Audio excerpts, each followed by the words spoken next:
Welcome back to the Sky Babies podcast. I'm Lewis Stardust. I'm Tori the Best. It's been a while. It's been too long. It's been too long. We took a little bit of a hiatus, but we're back to talk about all of the decks we played this year. We're going to talk about our favorite sets and our least favorite sets of 2025 and a little bit of what's to come next year. But before we get into all of that, let's talk about today's sponsors. We would like to thank our sponsor, Dragon Shield. Dragon Shield is the best way to sleeve up your cards to protect them from everything, whether it be dirt, grime, your friend's greasy hands. You could protect your good cards with these good sleeves. And now we have the Landfall series. These are actually my favorite sleeves. They unveiled them at MagicCon Atlanta this year, and they have all the fetches, and they're beautiful. Yeah, we each got a box of them at MagicCon and spent a lot of time trading. I really wanted the Verdant Catacombs one, which Steve had, and I had the Steam Vents. No, not Steam Vents. What's the shock one? He wanted an Arid Mesa. Arid Mesa. I had an Arid Mesa, and I really wanted a Verdant Catacombs. So I traded all the way up to a Verdant Catacombs, and I could have just asked Steve because he had one, and I had what he wanted, which was the Arid Mesa. But either way, they were really cute. It was really fun to see them put into production. We're expecting to see maybe more collaborations with Magic in the future. I don't know. That'd be very cool. But these are really fun. You can pick them up now on their website. Yep, and while you're there, don't forget to check out the Sleeve Crafter. It's a great way to make cute sleeves for Christmas gifts, stocking stuffers, or just a nice little fun surprise for your friends. I use it all the time and I love it. And we have our own sleeves, so check it out with the link below. We would also like to thank Moxfield. Many of the decks that you're going to be seeing in today's episode is going to be available on our Moxfield. We have a Sky Babies account and also one for myself and Tori. So if you want to see anything that we're talking about, ones that make it into our S tier list or even our D list, be sure to check out Moxfield. It's the best way to brew your decks. You can just go on there, put your ideas in, pops up right as soon as you type in the name of a card. It's the best way to build a commander deck for sure. So check it out. If you're not already on Moxfield, what are you doing? Honestly. I love the aggression of what are you doing?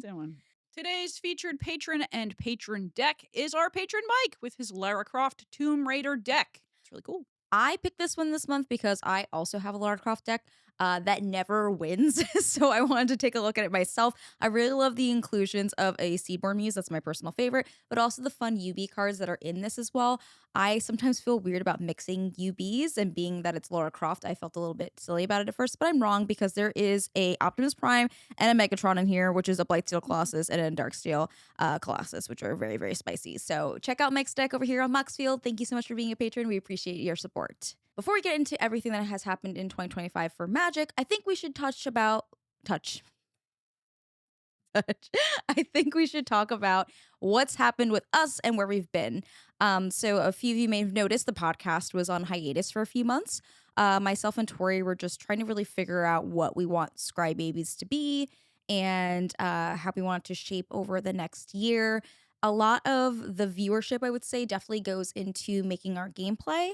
But we personally really like doing the podcast. And so do you. You all came up to us at various conventions, MagicCon, and actually said, where's the podcast? I want the podcast back. And we were like, you know what? We do too. And then we thought about it so much and we were like, you know what? It was really fun. The podcast. So it's back. Mm-hmm. So if you were one of those 15 people who verbally, were like, hey, what the hell? Congratulations, you got your wish and we got ours. We're making Sky Babies going into 26 be your usual 2 gameplay episodes a month with a podcast episode. That might change. It's really just depending on where our Patreon goals go and our sponsorships and things like that, if there's ever more than one podcast episode. But our general goal is throughout 2027, and we'll talk more about this later, is to always have those 2 episodes that focus on a set releases that month and what would you call a set review? So we'll do a podcast on a set review. And then every month that there isn't a set, which there are 7 months this year with sets, we will talk about other podcast topics. So you'll always see our end of year review. This is one of my favorite videos that we do. But that's a little bit of what you can expect coming from us. We also you mentioned MagicCon. We did Sky Babies Live this year. We did all 3 MagicCons this year, and we got to do Sky Babies Live with Play to Win at each MagicCon, and they were a blast. It was a dream come true. I think we had so much fun, and the audience was great. It was definitely, I think, highlight of the year for me. I don't know about you, but love doing it. Crossing our fingers and hoping that we're back at MagicCon for 2026 with Sky Babies Live with Play to Win. It's really good. Yeah, the show was a really good time. We did a different theme for each city. And if you haven't checked those out yet, they're available on our YouTube. I'm really bad at remembering dates. So either the after this episode goes up or before it, you'll see the one from MagicCon Atlanta. That was the first time we went to Atlanta for a MagicCon. So that was really cool. So you'll get to see that gameplay. It was a little different. We did an unknown plane chase with it. Very silly. It's a good So time. yeah, those have been really fun. We've obviously gotten to meet so many of our fans and supporters over at MagicCon, which has been incredible. And we've had a really good year with that. So thank you for being somebody who cares about our show, I guess. Other big thing that's happening. I got married and Tori got engaged. We are wedded, We not to are each other. wedded. Yeah. And it's great. And I'll be getting married in 2026 Yep. to content creator and Pro Tour player Steve Stillman. He did play the Pro Tour. Steve did pray to Pro Tour. I can't speak. Yes, Steve of Scry Babies played his first Pro Tour in Atlanta Mhm. while we were doing Scry Babies Live, and he will be playing future Pro Tours too because he qualified for the first one in 2026. Woo, yippee! Very, very cool. All good stuff. There's a bunch of other stuff that we will not bore you with, but if you want to hear more about that, you can come hang out with us on our Discord because that's where we talk about life and non-magic related things. And speaking of that, if you do want to keep up with us, we did have some social media changes. We're no longer on Twitter. We are on Blue Sky, Instagram, and then of course here on YouTube.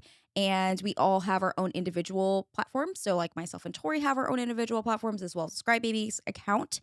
And also I don't know, I guess the most that you will be active with us is on Discord. So if you're on our Patreon, or if you haven't been on our Patreon, consider subscribing to that $1 tier or anything else where Tori makes really cool rewards and fun stuff.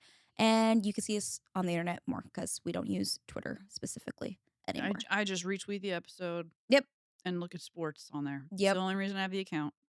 So when I was writing this like podcast episode, I forgot that Innistrad Remastered came out. It did, didn't it? It came out. There was Innistrad Remastered, Aether Drift, Tarkir, Final Fantasy, Edge of Eternity, Spider-Man, and Avatar for a total of 6 sets. I would love to say that we were pretty close to what we expected to love. When we talked about this last year, we said that our favorites would probably be Final Fantasy. Yep. And then I know that I said Spider-Man and Edge of Eternities for me. Do you remember what yours were that you thought you would like? I definitely was looking forward to Tarkir and Final Fantasy. I think we were both stoked on. Actually, no, we didn't know about Avatar. I think it was unreleased until like Yeah. later in the year. But I know that we both were excited about Final Fantasy, which was correct because it was incredible. And Tarkir was really good. Mm-hmm. Unfortunate for Tarkir. You know what? We could talk about this with each single set, how we feel about them. We're talking about our favorites. Yeah, let's talk about it. All right. Well, first off, we'll do a real quick recap of each set. Innistrad Remastered, thought it was cool. I liked the poster artworks of Mhm. like Avacyn and like all the like horror stuff. Really cool. And it was nice to play at like the draft events because I never got to play Innistrad when it first came out. Neither did you because we weren't playing yet. So I like these. I hope they keep doing them. I think they're really fun. Yeah, we don't have one scheduled for next year, so I don't know because Lorwyn's going to be in the place of that first set of the year. Mm-hmm. But I would be open to more remastered sets. It's just hard if it's taking that slot for a set of the year. You know what I mean? Yep. It's a little tough, but I enjoyed it. Aether Drift. All right, going on to Tarkir. No. Aether Drift I thought was cool. I liked the max speed. I thought that was fun. I know you have a commander deck that we'll talk about later on in the episode that revolves around hitting max speed. I thought it was cool. I thought it was kind of you know what I mean? Yeah. It wasn't my favorite set, but it was fun. I liked that there was more vehicles, but it was fine. We were really like trying to hype ourselves up last year about it. Not in a negative way. We were like, racing, cool. Yep. Maybe it'll be fun. Tori loves NASCAR. Maybe it'll be cool. I started reading that story, did not really like it.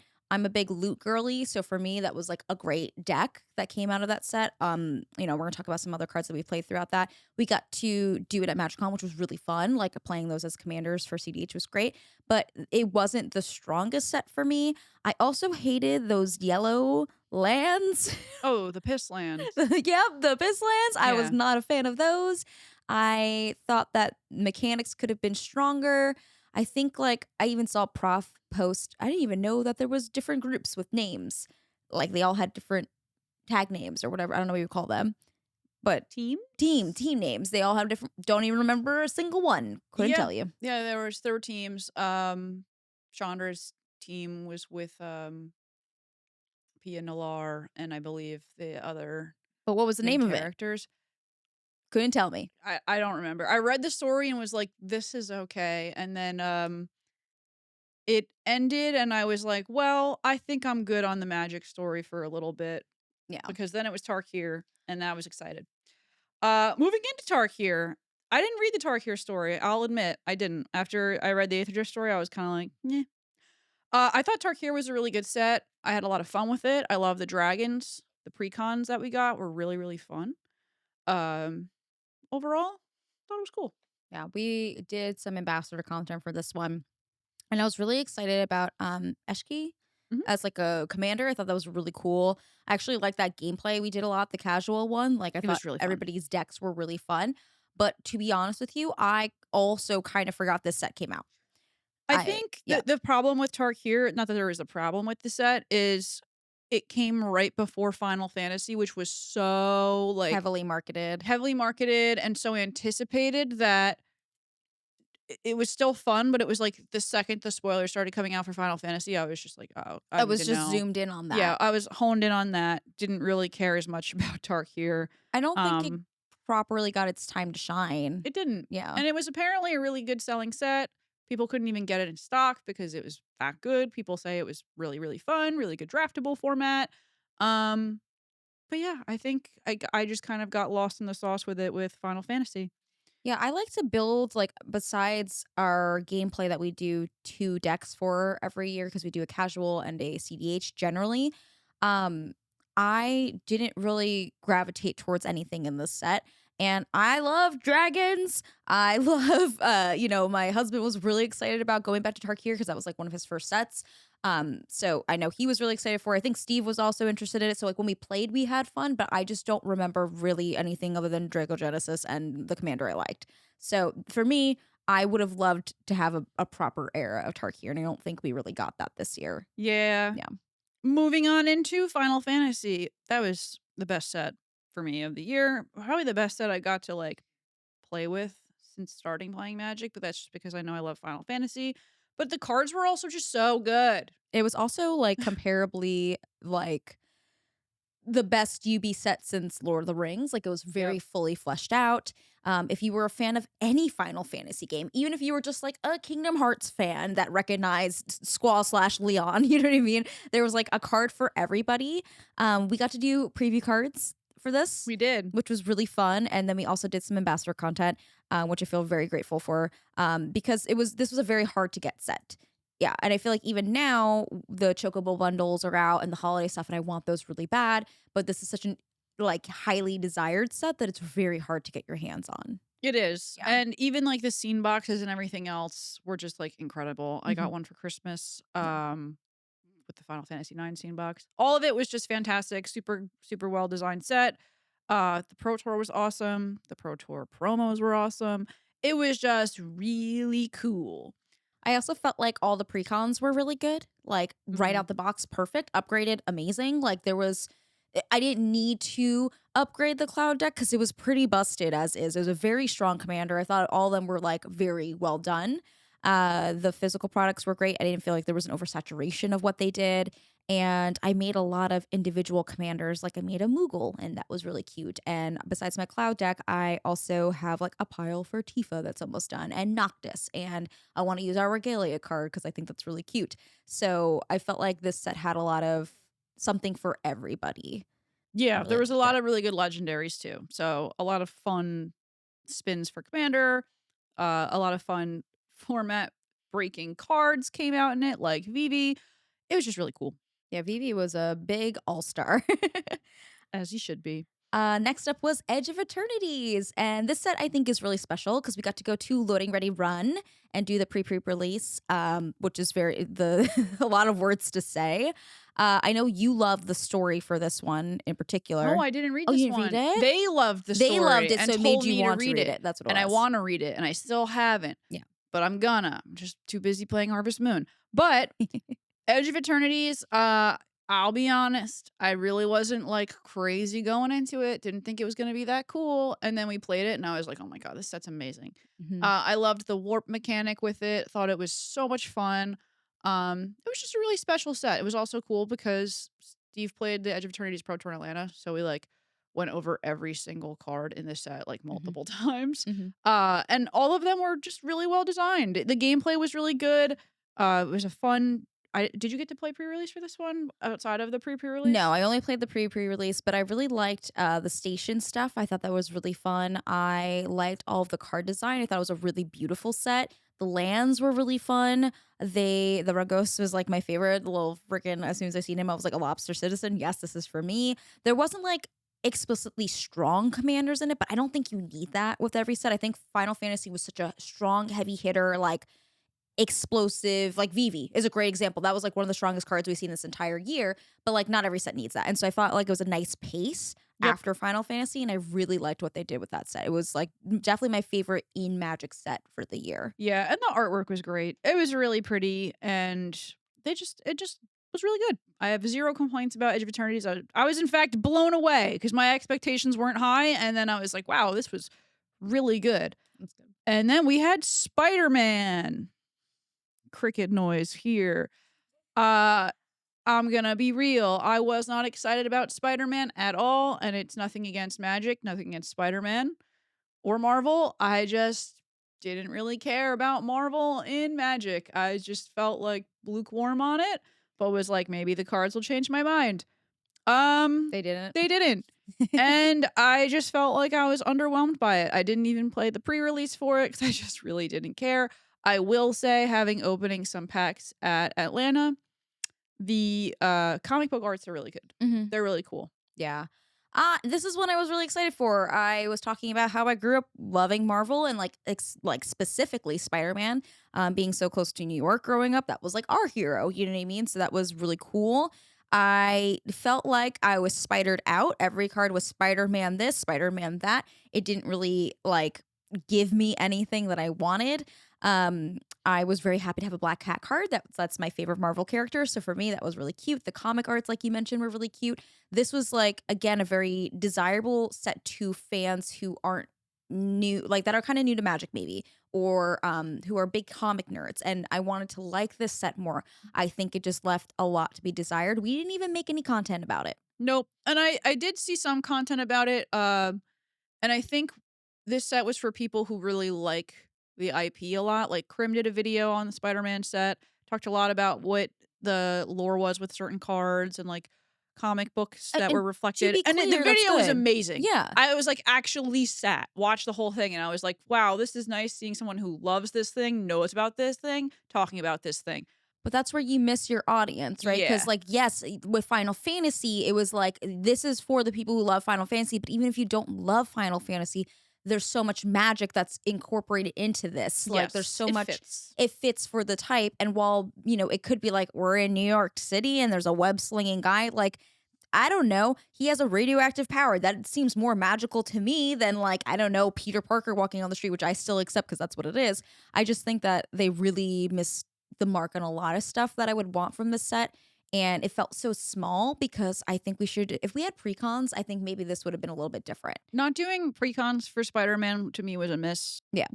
There's a billion characters you could have made precons for, and I also feel like if there were precons, we probably would have played them. Probably Yeah. would've made an episode about it, and then I probably would have appreciated it more 'cause I actually would have played the cards. Right. But yeah, it was not a normal draft format either. It was like the pick 2 draft, so I didn't really wanna draft it either. But yeah, it was fine, I guess. And then we have Avatar: The Last Airbender, which Beautiful. we loved. We got to be ambassadors for Avatar, which was incredible. As a fan of the show growing up, I rewatched it like 7 years ago too. Still holds to this day. I know it's on its 20th anniversary right now, and a lot of the voice actors are like doing tours at conventions talking Hmm. about the show. The set was great. I thought all of the artwork was gorgeous. I liked all of the little nods to the funny parts of the show and jokes in the show, like the cabbage merchant and like it'll quench ya and everything else. Just great. I'm raising my hand because you said the nods to the show. My only complaint about this and Final Fantasy is the screen grab images. Yes. I don't think those translate well as a card design. I don't like it. Here's my issue with the screen grab cards. I don't mind them in the sense that like iconic show still image. Obviously, you want on a card, that's cool. Just have the artist redraw it I in would high rather, res. yeah, A lot of these images of the scenes on the cards, even for Final Fantasy, they're lower resolution because it's an older thing, it's an older show, it's an older grab, you know what I mean? So like I get it, but also like for the SpongeBob Secret Lair, the artist redrew those scenes and yeah. they're crystal clear and I they're would rather pretty. have that and the Tidus and Yuna moment that's like so pretty in the game looks like crap. It's And pixelated, you could have just yeah. had, like, a nice version of it. So that's my only critique is, like, for Avatar as well, I just don't like those cards. And maybe some other people like them. If you like them, you can let me know. Maybe I'm wrong. But I think it's such a beautiful set, and those, like, when I Yeah. open up the pack and I have gorgeous art for the set, and then it's that, I'm like, "Wah, wah." I know, and I got the Cruel Tutor with, Yeah. like, the zoomed in face, which I thought was funny. So But my funny. thing is that one at least is, like, I could see the details. Some of the screen, like, grab cards, you can actually see the characters, and it's, like, a good picture. Some of them are a little blurry, and I'm just like, Yeah. I don't know, just have them redraw the scene. The scene is great, and it makes sense on the card. Like, even the Force of Negation, iconic scene in Avatar, but, like, it's a little blurry. Yeah. It could have just been, like, crystal clear, and I would have been like, "Wow, that's incredible." Yeah. But I think we would have liked those more. But yeah, good set. great set, yeah, Both had of our fun. gameplays for those were really fun. Oh, yeah, amazing commanders in the set. I had so much fun building it. We had fun playing, like, CEDH with Avatar, which was really fun too. I like the deck that I built. I wanna play it again. I think I'm gonna play it again with Play to Win, so we'll see.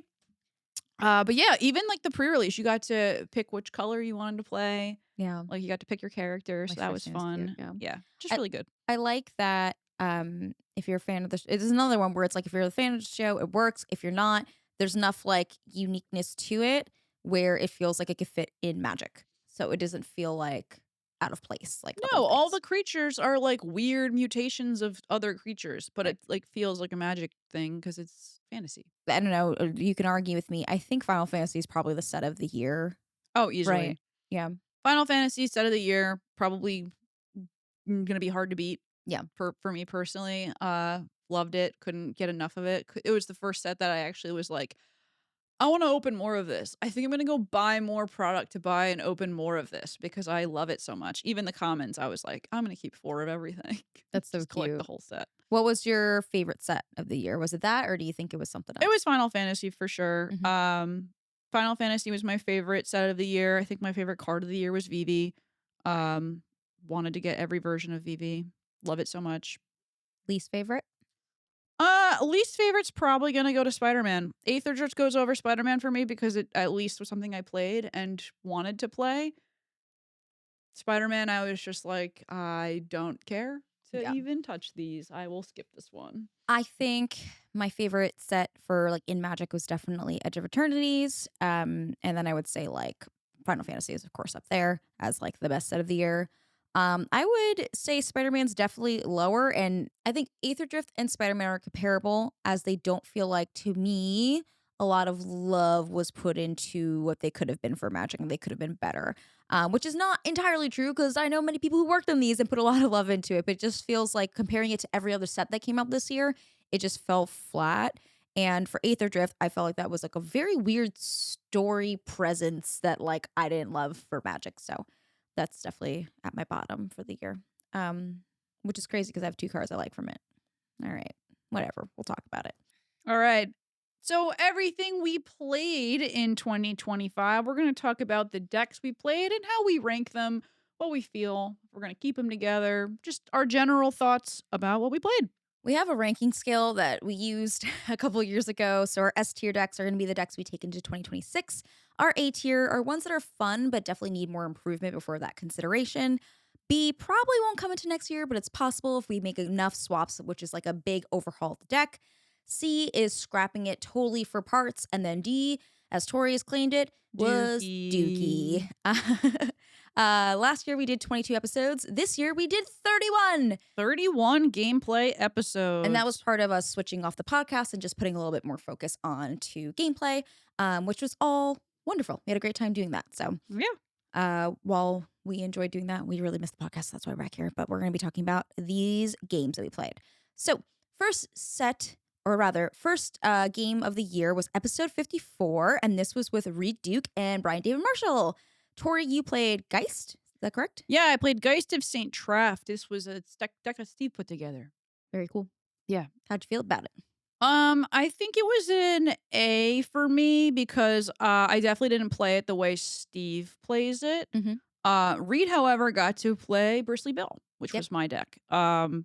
Bristly Bill was probably I think it was one of my favorite decks of last year. Mhm. I took that apart.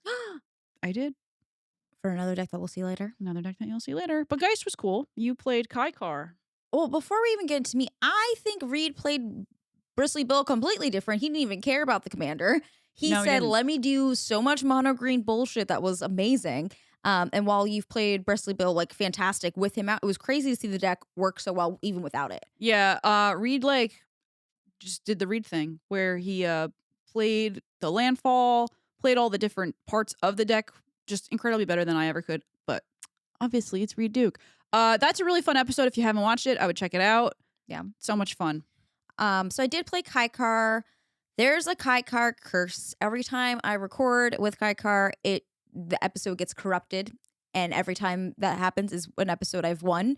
And so that deck was just not meant to have No. a good day, I think. No, it wasn't. And I brought it to this table and I was like, oh, this will do fine. It just didn't draw into anything at all. It's a very I love Kaikar. It's such a fun card. We both love Kaikar. Everybody loves Kaikar. I just think that it does a very generic thing and I don't really care for it. So it's going to get scrapped for parts because it's not meant to be played on this channel. But I do love me some Spellslinger stuff. So I enjoy the card. Just not going to be making it into next year with me at all. Our next episode was episode 55. This was CDH with Tyler and Sam. Tori, you played Atali. I did, and I had a really good time playing Atali. I think Atali for me is A. I would play it again because Atali is really fun. And I know it's I know it's Cam's favorite deck, and every time I watch Cam play Atali, it's fun. Getting to play Atali was cool. Stealing everybody's top card, that's great. I think it's fun. I think I need improvement playing Atali, so I would like to definitely learn more of the deck and then try it again. I played Storm, which was our editor mods deck. Thank you, Mod. You're wonderful. However, the deck was not great. I think Storm's a really cool commander. I think it'll be fun as a casual one. And I think it actually had some legs for CDH. I don't think it was built in the way that I would like to play it. No disrespect to our editor, but it wasn't for me this year. So I would say it is on the C, scrap for parts. I think it has legs, but that was just not the proper showing of it for me. But nonetheless, it was a very fun commander. Our next episode was 56 with Veggie and Steve. Tori, you played Voya. Voya. This was a scary commander for a lot of people. I had a curse with Voya. I think that I had another episode where it did absolutely nothing, and then this episode it finally did do something. I scrapped Voya for parts, took it apart. Love the deck. It's just not fun because it started to have the Kalia problem where the second it resolved, it was just you're a jerk. Everyone's got to kill you or this thing's going to pop off, which was understandable. And playing commanders like that sometimes gets very exhausting because it's just not fun. So I took it apart, but it was great. I played Miss Bumbleflower, which I think has the same kind of effect of Voya, of people being like, that deck is scary. But because Tori was here, it was almost like a shield, like in Survivor, where you have this really threatening what's ally scary? that's there. Ward Wolf or Cute Bunny? Cute Bunny could never. I did this with the Hair Parents, so that was a really fun style of doing the deck that made it a little more silly. And I thought it had a very fun win for this episode. It was a very different kind of win for the channel. It was very funny. Veggie's always a really good guest to play with because I think he brings entertaining decks. So it made for a really fun gameplay. Really enjoyed that deck. I would say, where are you going to put Voya? Where'd you put yours? Oh, I scrapped it for parts. Oh, you scrapped it for took it apart. Voya. Yeah, people only playing against it. And I was like, heard. I Into the bin. I'll put Miss Bumbleflower on A. She was great. I don't know if I would keep doing the hair apparent thing, but I definitely would redo it, and I think it's a very solid commander from last year for sure. Yeah, these are kind of when we were still waiting for new sets to come out, Yep. which is great because our next episode was 57, which was the Aether Drift Showdown with Maud and Steve. We each built our own decks. I picked Saheeli from the Precon, rather, and Tori, what'd you get? I played Ovia. Mono green, right? Mono green. It was really, really fun. I had a good time playing that deck. The ability was great. I don't really remember what that card does. I remember it just helps you like Cheat cheat stuff stuff in. in. Yeah. You can like play stuff from your hand. It was a fun mono green deck. The only reason I took it apart, scrapped it for parts, was because I don't really like playing mono green decks in Commander that much, except for Bill. Bill had the soft spot for me. So if it was between, do I want to play this or I want to play Bill? It's gonna be Bill. So I scrapped it for parts, but it was a good fun Commander. I played Saheeli. I didn't really like it. Energy's not for me, I think. The only time I liked doing it was in Corfold. And so with that being said, that is definitely scrap for parts for me. Saheeli, I love her. I liked her card design for Teamer. It just was not it. And I modified the precon, but I don't think maybe I modified it the right way. So that's where I'm going to end with that. Our next episode is 58. That's going to be a CDH game with Tyler and Mike.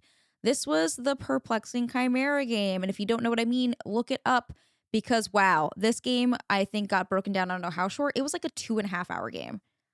Please. It was the longest CDH game we've ever played. And shout out to our editor for breaking that down because our brains were fried. Fried. It was so much fun because we love Tyler and Mike, but oh my gosh, Mike was like racing to get to the airport. The game was super, super long. We banned Tyler from bringing the card back to this household. So we don't have a lot of banned cards on set. That is one. that is the banned card on the set now. Tori, you played Plagon. I did play Plagon. Plagon was so much fun. It's the blue-white blink deck where you just keep blinking in Plagon, drawing a bunch of cards. I loved this deck. I think this is actually one of the CDH decks that I also played kind of well, which was fun for me. Loved it. S tier for Plagon, and we'll keep playing that deck. I think it's great. And I also love being able to play Interaction, which this deck has a lot of because it's blue. Yeah, I played the Storm deck again, which didn't really do too much in this gameplay. So I would love to talk about really quickly. It's not a full episode, but our live show episode. So if you haven't seen it yet, this is where we did Aether Drift Live with Play to Win. Tori, you did, what was the name of him? Captain Howler Sea Scourge, the shark. It was the Is It Shark. I felt bad because when we had play tested these, the shark wasn't bad at all, but during the live show, it kind of didn't go off much. So it didn't really have a good showing on the live show. I think this one was also a C, scrapped for parts. I thought it would be maybe a viable CDH commander, but I think there's just, unfortunately, a way better Is It commander for CDH that we'll talk about later. Whatever could it be? You'll have to keep guessing. I played Loot. This for me is like an A deck. It made quite a few rounds that year. I played it in some local tournaments, did pretty good with it. And it's just a fun little guy. Fun little guy that has a really cool ability. This was one where when we were looking at the set itself, I was like, oh, I think he could do something. And he did. So I really enjoyed that deck. We're on episode 59, Ken and Tony on Frogs. I played Yuriko and you played Atali. This was one where I wish we all had frogs because it would have made for a really cute thing, and I love to bring them back to do it. I love Atali. I thought this was a really good showcase on Atali itself and how quick the deck can work, and I think this is like, if you haven't played Atali before, this is a great showcase of it. I would say Atali is definitely like an A tier deck for me. I don't think it's one I'll bring into next year, but I don't think it qualifies as like a S tier just because, it's in two of the not best colors for CDH. Like Rule is not really something you go for in CDH. But I would say this is a pretty good deck, very consistent when it wants to be. Flipping things off the top and getting lucky with other people's cards is like my favorite thing ever. And I love to gamble with a deck. So this is a really fun one. Yuriko will always be S tier to me. I don't care what anybody says. Yuriko is so much fun. It's such a fun CDH commander, even though it's like, there's better things to play, sure. But I feel like Yuriko is just all reliable. So it'll always be an S tier to me. It's probably going to be played on here at least once or maybe twice a year. Yep. if not by me, by somebody else, because it's just great. It's a good staple. Yep. I'll even since Yuriko's gonna come up for me later too, I'll kind of touch on that. This is probably in the same boat, I would say, because this is just again a deck that will always be consistent. It's a great one for new players to get into CDH with because it has like a very low barrier to entry Yep. and it just makes sense. And it's a really fun one. So very, very, very big fan of Yuriko. All right, episode 60 was our Tarkir episode with Ian and Steve. This time I played Eshki, which I mentioned I kind of forgot about earlier in the episode. This card was really fun. I think the design is very strong. It's definitely on that A tier for me where I love the design, but I really did forget about the card with how much was going on this year. So it would need a lot of improvements for me to take it into next year, Mhm. but a great design overall. I played Zergo Stormrender. I loved this deck. I had so much fun playing it. Incredible precon. This one was an A tier for me. However, I did take it apart because I put its pieces into something else that is played later on in the year. We'll discuss. Episode 61 was CDH with Bosch and Roll and Kai.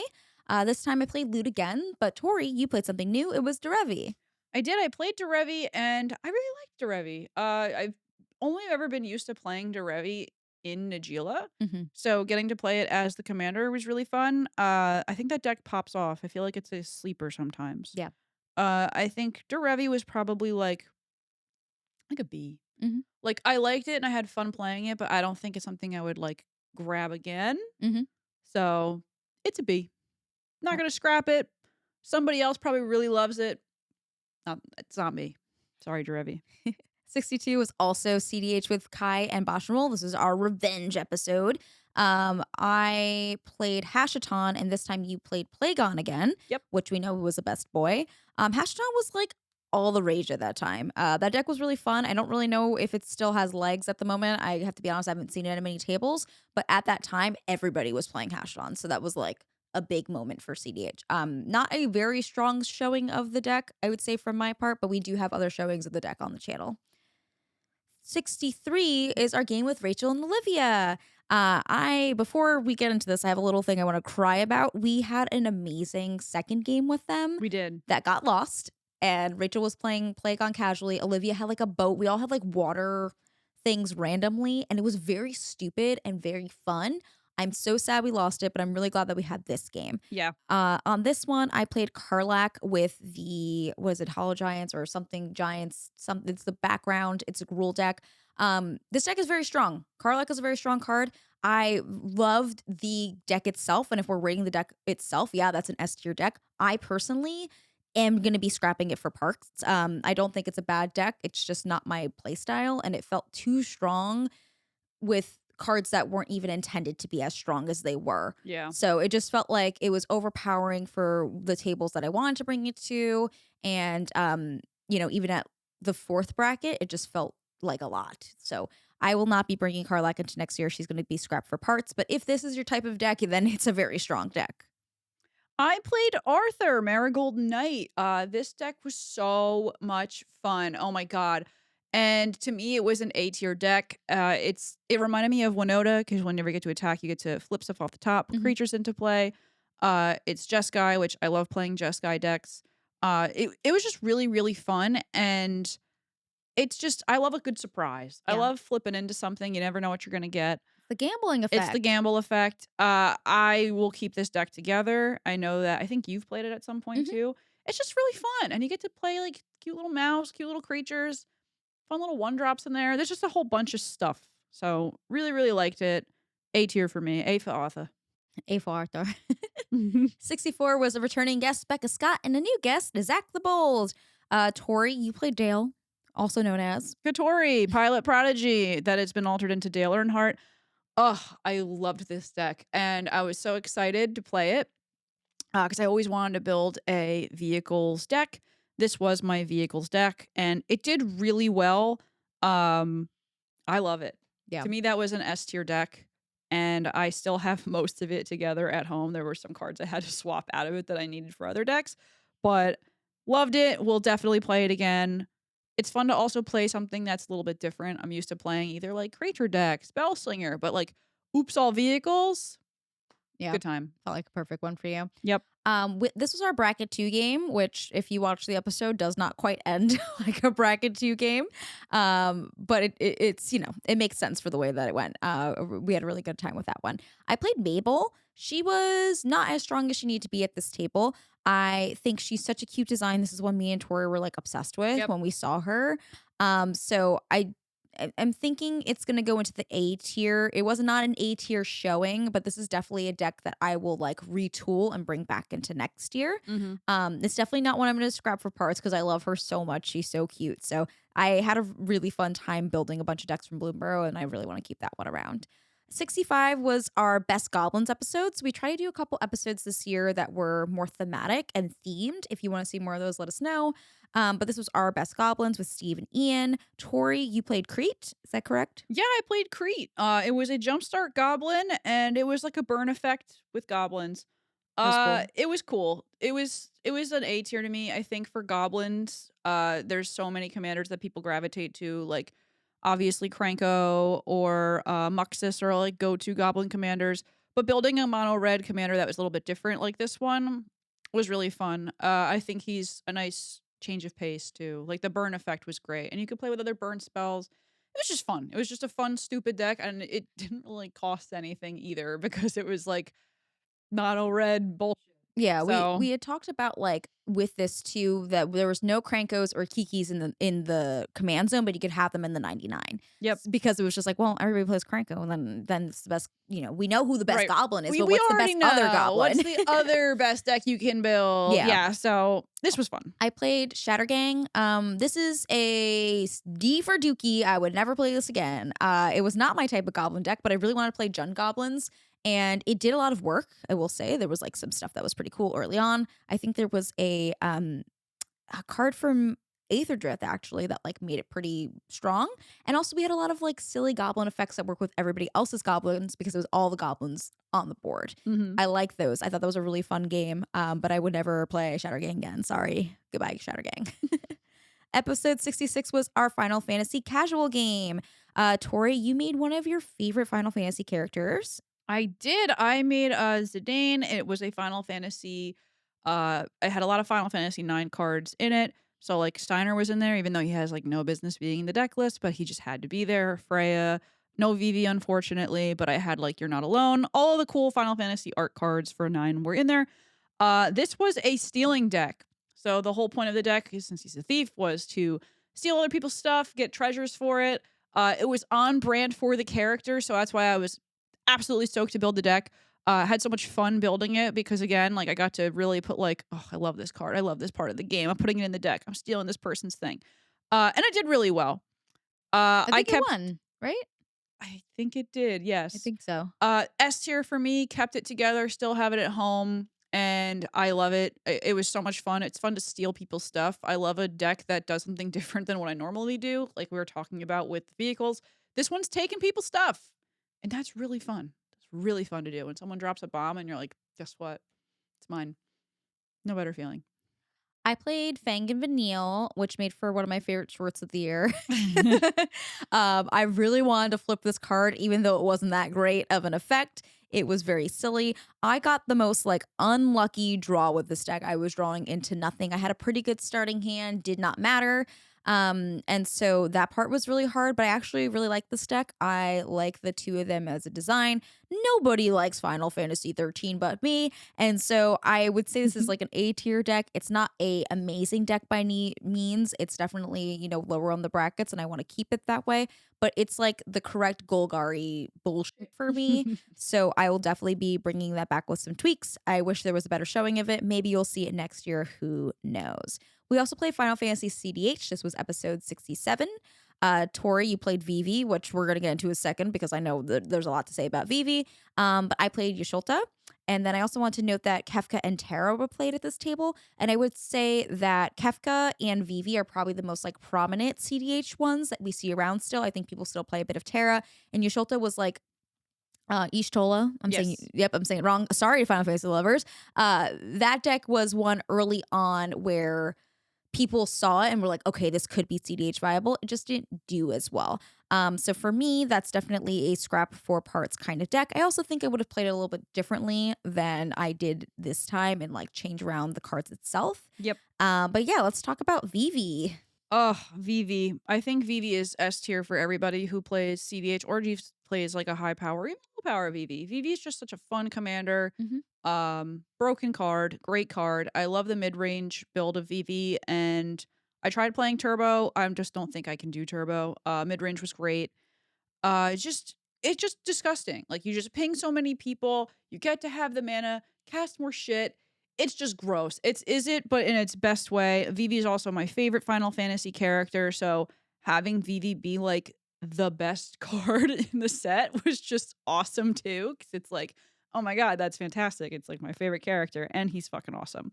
I do want to note that we lost 2 games Mhm. of Steve playing Kefka Mhm. and he won both of them Yep. to the point that it was so dominant we bullied him in the game that did air, and people did say like, whoa, poor Steve. You don't know. It was like Kafka's one of those things where it's like you can have that first activation, but you can't let it keep going.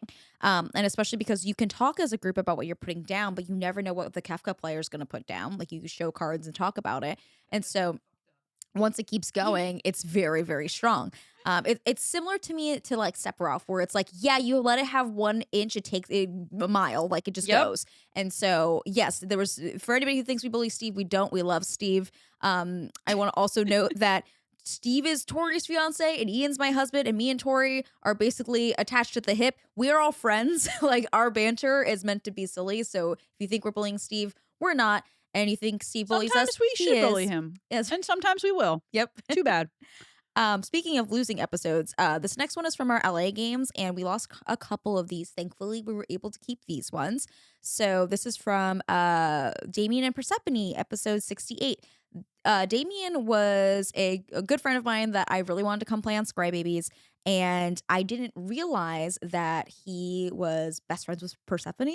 So it made for a really cute dynamic for the gameplay itself.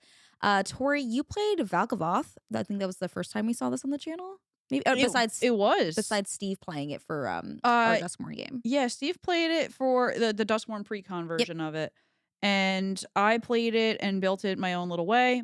I loved Valgavoth. Oh my god, I had so much fun playing this deck. This deck was an A tier for me. It's not S because there were a couple decks that I liked more than it this year. But I still have it together and I just really enjoyed it. And I also feel like that deck's kind of like the second it pops off, you got to get rid of it, which is another issue with the deck, but the life gain, life drain was just really fun. And he's just a scary demon. And everybody, the only thing that sucked about this deck was everybody tries to like tell you you're not playing it correctly because of the trigger happening Mhm. on your opponent's life loss on their turn. Read the card. Okay? That's all I have to say about that. I played the Medicaid Core Guidelight. This is my favorite commander deck of the year. I play it so much. This is what I'm going to keep together. This is one that I want to make like fancy and cute because I never play artifacts and like affinity for artifacts. It's not me as a player. But I thought it was a really fun one, and this is the only Azorius deck I will ever keep together. So this is a pretty decent showing of it. I think it was really fun. This is one of my favorite games of the year because I think the win on this is really fun. It's not me, spoiler alert. It gets very close, but I think the game itself was really great, and I think it made it so special. And I think that's also why I like the deck so much. It made for a really good time. Episode 69 was Joe and Persephone. So Persephone's back for this one. Both of these decks we played before. Tori played Arthur, I played Karlak. This was a great game if you want to see a showing for both of those that are pretty good. And our next one is going to be our live show. We did Pride Commanders. So if you missed out on this event, Wizards actually did an event at local game stores where you could partner any commander with another. So we chose to partner our commanders a little bit differently. I think Cam played like a Tali with Kinnan, and I played Winota with Karlak just to give her some additional combat stuff. I thought about doing green to make it more fun. You played Yuriko with Timna. I did. What did Dylan play? Dylan Sisay with Ragavan. Sisay and Ragavan. That's what it Yeah. was. Yeah. It was really fun. It's funny because right before we went to play this, I was playing and learn to play CDH and asked people like, "Hey, do you mind if I rule 0 this deck I'm playing in like an hour? Because I want to just try it a little bit." Yeah. It did so well. Like Yeah. it was insane. And then I was like, "Oh, this is gonna be great on stage." And then I just like didn't really get to do much, Yeah. which was unfortunate because having a partner with Yuriko, So could good. you imagine if that was legal? And also because like Timna's ability is so good by itself, but giving Yuriko an extra color and like allowing you to have something else, I thought that was a really fun pairing for that one. Yeah, it was great. Yeah, I love these. I think this was like my favorite live show that we did as far as like the games itself. It made the games really quickly. We played too many. I think that the number of games was too much, but the decks themselves, I think, were my favorite that we played. All Mhm. of them, they were really, really fun. So hopefully, you'll see more of Sky Babies Live in the future, but that was a really fun one. All right, we now have episode 70. We couldn't stay away from Final Fantasy. We had Anna Margaret back again and Iffy. It was Iffy's first time on the channel. We were talking about what everybody had, and everybody just had Final Fantasy. So we said, you know what? It's gonna be a Final Fantasy game, and that worked out great. Tori, you scrapped Bill for this iconic commander that you played. Yeah, I built Tifa, mono green Tifa, and I just thought, you know what? I could just have Bill become Tifa and it'll be great. And we did. And the deck was gross. Yep. God, I had so much fun playing it though. I love landfall decks because there you could just go off and go crazy by like turn 4 and it's funny because all the cards are just like little green cards. There's no like game changer cards in the deck. Like there's nothing scary on its own, but once they start like sequencing correctly, it just pops off. I think I had like enough commander damage to like kill somebody by like turn 4. It Yeah, was like stupid. but we can't read because she doesn't have trample. So there was like many times where we could have blocked Tifa, right? She doesn't Mhm. have trample on it. Um, where I think some people commented that we missed it. We were just involved with the game, which happens, and sometimes it's like, well, how are we going to really beat, 20 plus commander damage from a thing that's just going to chomp away at our board? Yep. So I think it's a really good design. I like this card a lot. I think that was like a great card in the 99 and also as a commander. Oh no, she did have trample. It was just what we didn't know was her toughness didn't change. Or So toughness. you So does could she have have trample? yes. Okay, so that's what it was. She has She has trample, so she trample. killed people, but, like, if they wanted to just be like, "I'll block with my tutu," it Yeah. would've killed her so everybody else could have survived, but nobody blocked Yeah, her. nobody blocked that way. So, I knew there was something weird. I was like, I don't think she has trample, but it's Bill that doesn't have any keywords on him because he doesn't have trample or like flying. That's what we've come across as an issue, yeah, right? Bill has, like, the you could pay his ability to put the count Yeah. on. And Yeah. so Tifa has trample, but she just has a little booty. And so we could kill Tifa, but that's Yeah, never been part of her it. power gets bigger, her Right. toughness does not. I played Mog. This was I'm very silly, and I also messed up a couple things on this. My first couple rounds, I forgot that I'm also a player, and so I could have done the ability on Mog more than I intended to. It was a very silly deck, very silly cards. I love Moogles, so that was a really fun one. This is kind of like my B. It probably won't come back, but I could definitely see myself putting it together again. What was the card you can cast that puts all the Moogles out? Moogle's Valor? Yeah, that card is awesome. And if I got to cast it, would have been very, very strong. So like that feels really thematic and cute. So I'd be happy to play Mog again in the future, but for now, it's just gonna stay there in the shadows. Speaking of shadows, 71 was our Sonic episode. Oh my god, this This episode. this was like me and Tori had made jokes about dressing up for the episode. And I was like, okay. And so I bought a bunch of stuff. I didn't realize Tori didn't have a costume, which also kind of made it funnier. Like the fact that the three of us were, I guess Ian and Steve were very dedicated to the bit. I was like halfway in the bit, and Tori was just like, I'm here for the vibe. I don't wanna be uncomfortable. No, it was great. I played Tails. Mhm. Tails did not do anything. I feel like Tails was probably not a good commander to pick. I kind of just picked it because it was like Sonic, Tails, Shadow, and Dr. Eggman. Where I'm like, I probably should have built like Amy You or would have loved Knuckles Amy or for something sure. different. But I was like, oh, like at the time, I think I picked it because I was like, oh, I can use a lot of the parts from Dale Earnhardt. Right, the 'Cause it's vehicle vehicles. stuff. It didn't really do much. Tails was kind of weak. I think I would probably just put Tails in my Dale Earnhardt deck. So that was a scrap for parts. Yeah, I would say my shadow was also on Scrapper parts. Even though I love him. I'm not great at split second stuff, but I would like to try it again for sure. Maybe. I don't know. I bought all this. This is the one secret layer where I bought everything for. So I want to make decks for every single character. So maybe it's a little bit more on like the B tier than it is for C. That was not my favorite showing of it. However, the two of them were playing like real life Sonic the Hedgehog and Eggman the entire game, and they were just going back and forth. Dr. Eggman with the Daleks was so stupid, and it was so hard to take the two of them serious because Steve's costume kept like riding up and making his face really tiny throughout the game, and then Ian had the really bad bald cap. Oh, So and his mustache kept like going in his mouth. it was Yeah. it was so funny. Probably 30 minutes of the intro is like us laughing the whole time. And so y'all really like this episode. There was a lot of comments on like more costume episodes. Maybe you'll see those in the future. This was a fun one to film. Not the best showing for mine and Tori's decks, but nonetheless a really fun game. Episode 72. This was our spacecrafts for Edge of Eternities. Ooh. Tori, you stuck with the theme of the year for you, which is Landfall. I played Hearth Hold the World Seed and I loved it. This deck was an A for me. It was really, really fun. Especially because it's something I already know and love, Landfall, but the fact that it was like Jund colors made it that much better. And it was gross. That deck got gross really fast. Yep. Like most Landfall decks. I did make a misplay in this episode, I think, at one point, which kind of sucked. But regardless, the deck was an A for me as far as spacecrafts go. I thought this one was cool. I'm pretty sure it's in the pre-con too for Edge of Eternities. So if you watch that episode and you're into it, you could pick that one up and modify it or leave it as is if you don't want it to be that scary. But it was really good. I was really happy with that one. I played the Infinite Guideline Station. As I mentioned, I think stations are pretty cool this year. I really like that. This one for me was an A tier. I would play this again. I filled it with just, it's not a great deck unless you get the ley line out early, which this one did. So that was a great showing of it. But I really wanted to focus on like robots specifically. So it's just filled with all the Transformers cards, but I proxied it. So it's just like folded up papers, and to me it's really silly to play. So funny. It's very funny. I think there's a couple cards that make it a little stronger than I would like it to be, but it almost feels like if you don't draw them, the deck doesn't do much. Yeah. So it's a weird balance of figuring out like how much I want like the general in there, which we'll talk about later. But yeah, I'm a big fan of this deck. I thought it was really fun, and I really liked the spacecrafts.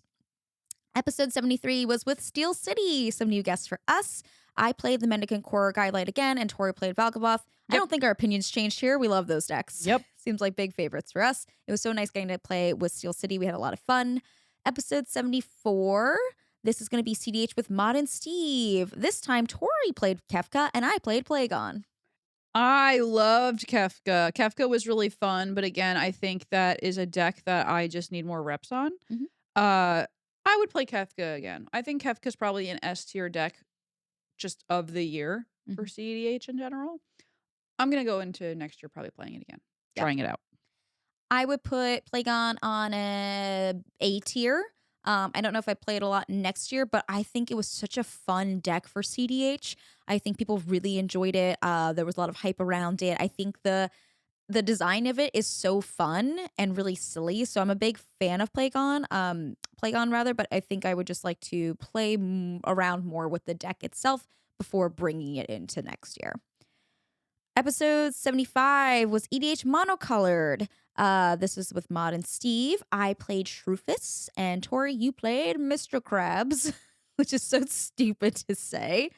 Yeah, I played Mr. Krabs, aka Charix, the Raging Isle. This was a crab deck. It literally just had every crab in it. It was like a bracket 2, so it was kind of bad. It was definitely D Dookie tier. First Dookie of the year on the list for me was Mr. Krabs.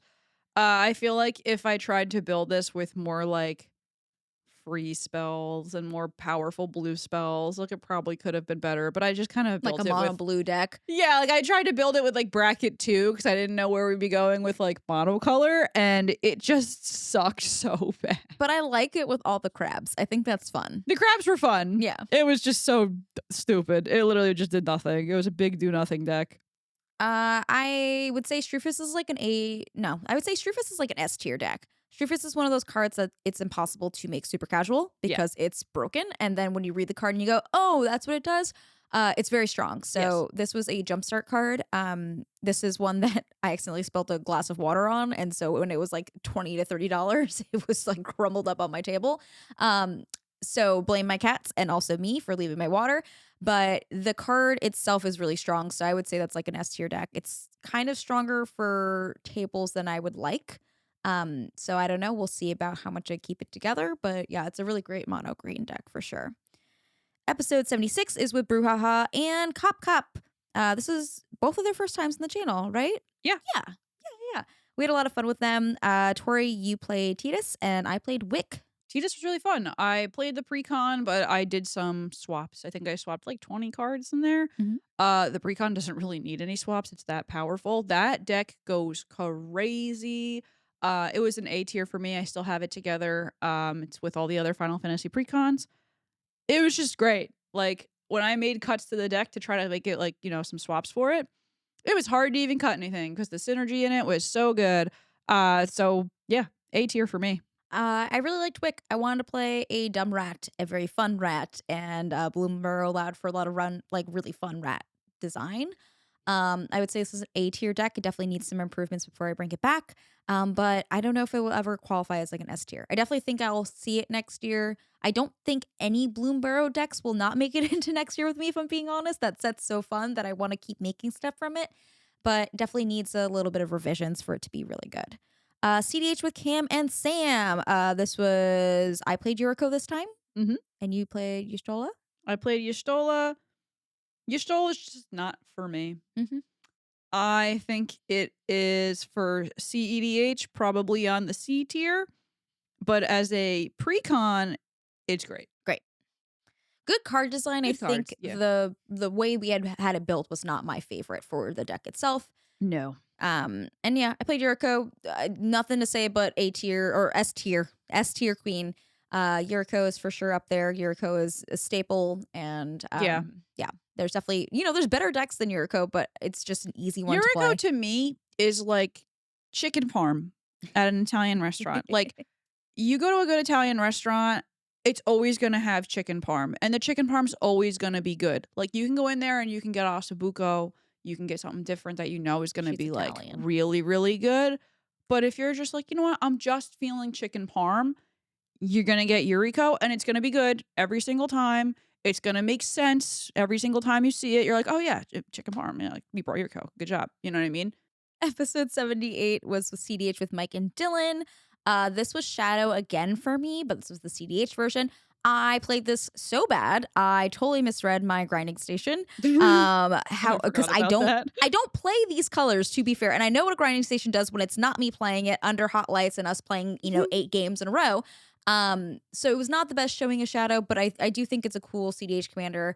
The whole split second ability is why he's interesting and cool. Rakdos is great. Not for me. I am not a Rakdos player in CDH specifically. I tried Op for a while. I had the same problems with the deck. So for me, it's scrap for parts for sure. Goodbye. I've had enough. You're very hot shot of the Hodgehog, but you're not for me. Tori, you played His Moistness Glarb. Oh my god, I loved this deck so much. I had so much fun playing Glarb. Glarb was an S tier for me. This was the first time I ever played Glarb, believe it or not. Yeah, S tier, nothing bad to say about it.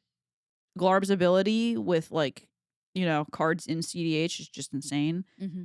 And yeah, I think it had a good showing on that episode. I think there's another Glarb episode coming out in 2026 where it also has a pretty good showing. I can't remember which one there's like a lot of top deck manipulation on, but whatever game that was very cool. So you'll see that from Tori. Yes. So there is another Glarb showing coming soon. Yeah, S tier. I would play this again next year for sure. Episode 79 is CDH with Ian and Tyler. Tori, you played Yuriko again, and this time I played Gwenom. Gwenom is the coolest thing that came out of Spider-Man. I'll say it. It's literally Bolas' Citadel on a commander that you can get out pretty easily. It got out very quick for me, and so it made it like a very cool showing for Gwenom. And then I tried to play it again, and it did not go as well, but it is a very resilient deck. The commander's a little expensive, but when you're thinking about CDH staples, it's not very hard to do. So that's an S tier deck for me. I definitely want to make a couple changes going to next year, but this is one that made me excited to play CDH tournaments again, so I feel like that's pretty cool. Yeah. Episode 80. we had CDH with Tony and Mike from the Howling Salt Mine. Tori played Godo, and I played Tough. Yeah, Godo. Kind of been like a day one CDH deck. It's been there since the beginning. I feel like that was like one of the OG, like, Mm-hmm. you know, super powered commanders. Great I intro. like Godo. I think Godo's fun. I just think it's just not really the best deck to play because it's mono red. Like you kind of just get stuck in a lot of weird situations that you can't really do much. So not my favorite. I think it's like a B Mm-hmm. on the tier list. I don't want to bring it into 2026. It's kind of one of those like haven't played this in a while, so I guess I'll see how it does this time. Let me just say, Naya decks aren't for me. They aren't for me in casual, and they aren't for me in CDH. And wow, wow, wow, wow, wow. This hurt my brain. I think the Candelabra stuff is really cool. I think the ability with the commander is really cool. I have no interest in playing this again. This is a big dookie tier for me. No, thank you. Super cool card. No interest in playing it again. 81, which was CDH with Tyler and Tony. I played Shadow again, so we're going to pass it over to Tori, who played a different deck this time. Yeah, I played Yoshimaru and Thrasios. This was my first time playing Yoshi Thras, and I gotta say I wasn't really confident with the deck because I wasn't really sure like what I should be doing and when. Uh, I think a lot of people really like this deck. Mm-hmm. I would definitely try it again and probably read a few like primers before playing it. Yeah, it's a very creature focused deck, and it's a very like hot on CDH deck right now. So I think like next year we definitely want to showcase some decks that are more focused on there, because we get stuck on playing like the ones we're comfortable with because those are the ones we're most comfortable with. And so I think that it was still a fine showing of the deck, but there's definitely more to it.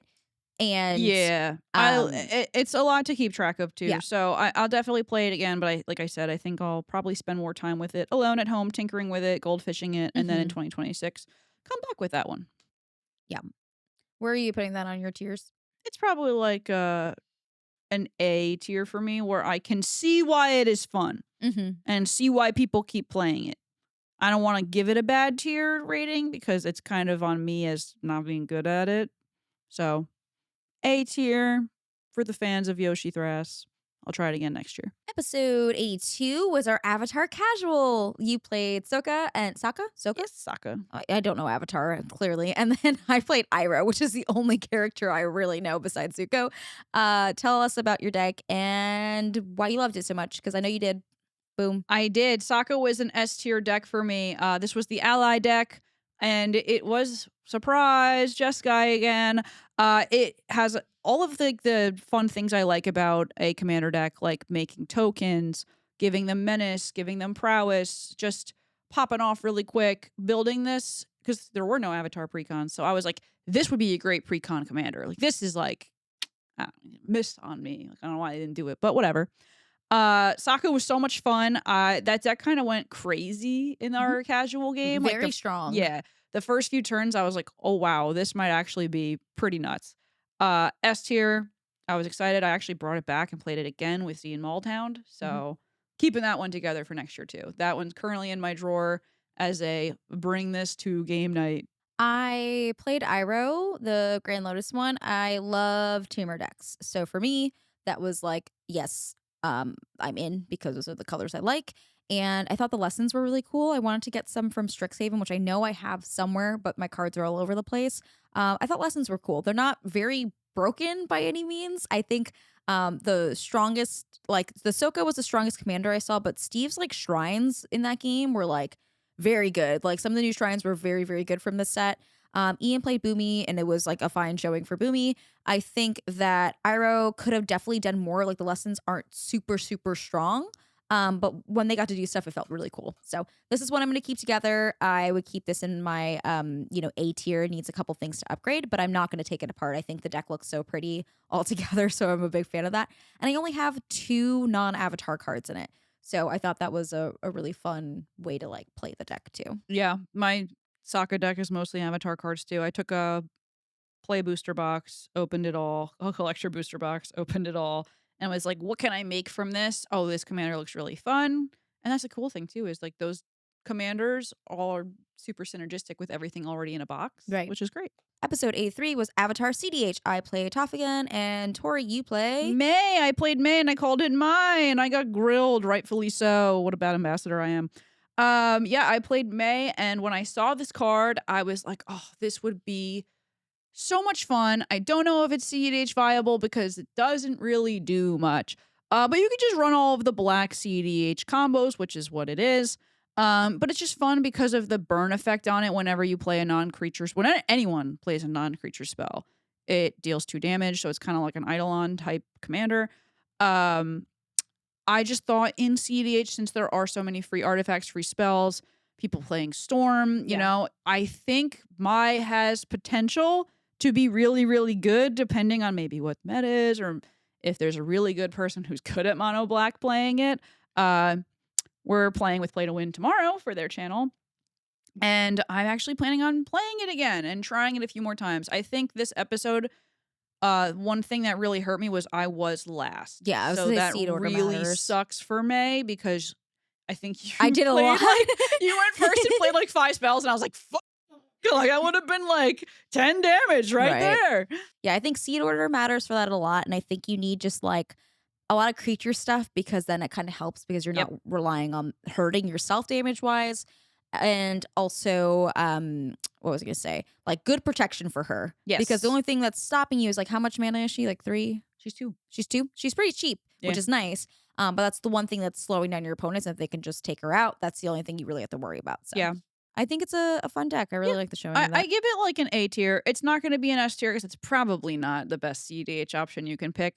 If it does not do well as a CDH deck, I think what I will probably do is RIP to my boy Valgavoth. I'll probably wind up taking Valgavoth apart and making like a Mai deck and making it more of like a bracket 3 casual if she can't hang with the top dogs. You played Toph. We already know your feelings on Toph. Yeah. I thought I said that on my intro. I just realized though, I'm like, oh, that's why we're not talking about Toph. You're like, I'm good on Toph. I passed, but you know what's interesting about that? You did in our next episode. Dylan and Cam were back. We played CDH, and this time you took the helm for our Toph deck. How was that? I liked it. It's like you said though, in CDH, I just don't really care to play Naya. I like playing something that has blue in it usually, so I was just like, the Candelabra infinite combo does not come natural to my brain. I'm always like, how the hell do I do this? I think it's fun, but it's just not for me. Totally understand. I played Yuriko in this. I already gave my thoughts on Yuriko. She's the best. Bam. Got him. Our next episode is with Z and Maltown. This was our favorite decks of the year, so we brought back ones we really enjoyed. Tori, you played Sokka again. I played Infinite Guideline Station. We already gave our thoughts on those, but if you want to check that out, it's a really fun episode. We also have our CDH Atlanta game in which Tori played Kinnan and destroyed everybody repeatedly with the deck. Twice! Yep. Pretty good. Yeah. Very that's good. coming out. That's a fun watch. Yeah. And I played Winota, and what did Cam play? Cam played something and then switched to Atali. Cam switched to Atali after playing his first commander. Yeah. Which I can't remember what it was. Cannot remember either. For the life of me. It's going to be on the screen because our editor's so great, and it's going to tell you what the decks were. I think we played like 2.5 games, I think. But either way, it was really, really fun, and we had a great time doing that. So what would you say your top commander is? You could pick a couple of the year. I have 2. My top commander for the year is definitely Vivi. I'll say Vivi as a CDH deck, even though I didn't get to play it a lot in CDH. I'm hoping to play it more next year. But Vivi is, I think, just my favorite commander. It was so much fun, but I'm also just biased because I love Vivi.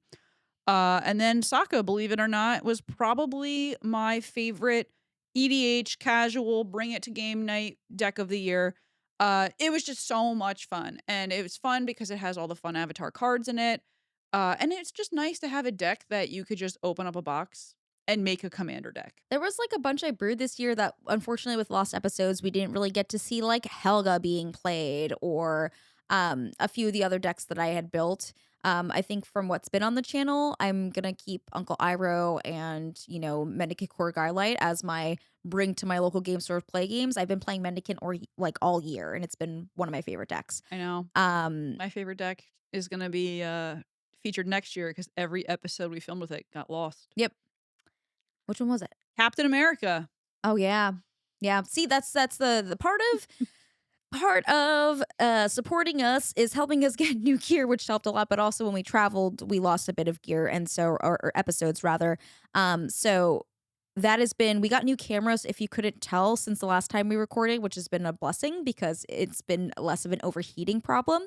We're working on new mics next, and so thank you for sticking for us or with us while we go through these transitions for our channel. Losing episodes sucks, especially when we make those decks and we don't get to show them. So we're hoping to see more of Captain America and Helga and all the weird stuff that we brewed this year that didn't get a chance to play. Something I also want to note is like besides CDH for casual, we usually only play a deck twice on the channel per person. Sometimes it's once for each of us, just so that you could see a variance in decks. But also, I know people get a little bit bored of them, so we do our best to change them up. And so, if you want to see something from another year, or you feel like it didn't get the proper showcase, or we didn't get a chance to showcase it, we'll bring it back. We're going to talk a little bit about 2026. So I'm just going to kind of name all the sets that are coming out, and then we'll talk about our thoughts on that and what our predictions are for the sets for next year. So first up, we have Lorwyn Eclipsed. We have Teenage Mutant Ninja Turtles, Strixhaven, Marvel Superheroes, Hobbit, Reality Fracture, and Star Trek. One thing I want to note that has been on a lot of people's minds is that there are a lot more UB sets than there are in-world sets. How do you feel about that for next year? I'm not thrilled on it. Reason being, first of all, I think Hobbit is probably going to be my second most anticipated set of the year. Yep. Lorwyn Eclipse, I know, is both our number one. I love The Hobbit. I love Lord of the Rings, so I'm excited for that set. I do not care about Teenage Mutant Ninja Turtles. I do not care about Marvel superheroes because to me, it's kind of just like Spider-Man again. And Star Trek. Sorry, boomers. I don't like Star Trek, so I kind of don't care. Ah, so yeah, I'm interested to see where it goes. I feel like it's just lost on me with some of the picks for the universes beyond, but we will see. So Star Trek is one that like I don't watch Star Trek. A lot of my friends do. I'm very familiarized with it because of that. It's another anniversary year, so it makes sense like how Avatar had an anniversary year. Star Trek is having Gotcha. one. But I also feel like despite not being into it, it might feel like more magic related than like the Ninja Turtles will, for Well, yeah, sure. I mean, Edge of Eternity surprised me, and Yeah. I was like, "How are they gonna do magic in space?" Well, like, that was good. So Star Trek will probably be good. Yeah, I think it'll be better than Ninja Turtles and Marvel in particular, in the aspect of it feeling like magic. Like I Yeah. think it could work, but a lot of long live prosper Spock. I don't know if it's for me. No. Um, I am. Now, if it was Star Wars, specifically Yeah. Clone Wars, Oh yeah, that's what gets you Clone Wars. it's a good show. Okay. The animated one. We're gonna talk we're gonna talk about the Clone Wars. Yeah, I think there's room for it to be interesting. I wish that it wasn't more UB than Magic because that feels not Weird. great. And I don't think our future is gonna look like that, but it does not feel great looking at it. Yeah. I'm definitely most excited for Lorwyn and The Hobbit. Those are definitely my top sets that I'm anticipating. I loved Strixhaven, so I'm excited to go back to that. That was one that, like, when I first started playing, I was really into and spent a lot of money on because I thought it was cute. And Reality Fracture, like, we don't know enough about it, but it seems really, really interesting. So the in-universe magic sets seem like they'll be fun at least. Marvel has me a little scared after what happened this year, but I'm hopeful that it'll be a better showing because it's a lot more stuff. And if we got like X-Men, I'd be very happy about that. Yeah, I'm interested to see where Yeah. it goes. The story right now for Lauren is being posted. I think episodes 1 through 4, or maybe 5 as of today, or probably by the time you see this, all of them will be out. I would go check out the story for Lorwyn because it does have the Strixhaven students, so I can only imagine that it's going to tie together with the Secrets of Strixhaven set. And I have a weird hunch that maybe Reality Fracture with all the Omen paths is gonna be like the magic world connects with like Kingdom Hearts style with Star Trek and Marvel You and think so? well, it's called Reality Fracture. What else could it be? I'm like, is Mm. it gonna be like crazy where everyone's gonna be like, oh my god, like kind of like how Spider-Man had like the multiverses. Yeah. I'm wondering if that'll happen with magic, and maybe we will see like Jace the Mind Sculptor with Donatello. I don't know. It I could think happen. I think the closest we've gotten to that was Bloomborough when they had personas, and I know it's not what it's called, but that Yes. was like, and I'm hopeful that's the closest we get. That's my prediction. I mean, we also did get that Furby secret lair that had the like, was it Tamio Mhm. with the Furby? The Furbies, yeah. Yeah. So there's been crossover. I don't mind that on secret lairs. I don't want it. I don't either, but I'm just guessing that because they've been heavily leaning into the Omen Path thing.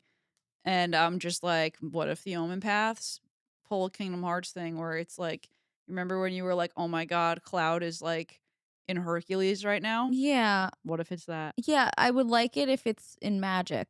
Me too. Yeah, I don't want it with Yubi. And to be clear, we like Yubi. There's a Yeah. lot that we do like about Dwight Yubi. Schrute is coming to Thunder Junction. That's too much for me, I think.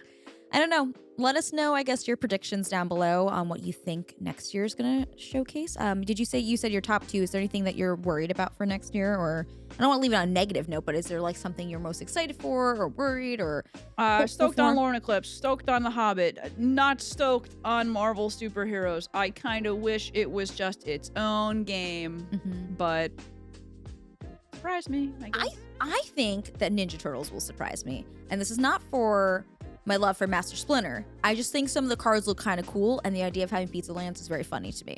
So there's some enjoyment I'll get out of it. I hope it surprises me. I hope it's like one of my favorite sets. Yeah.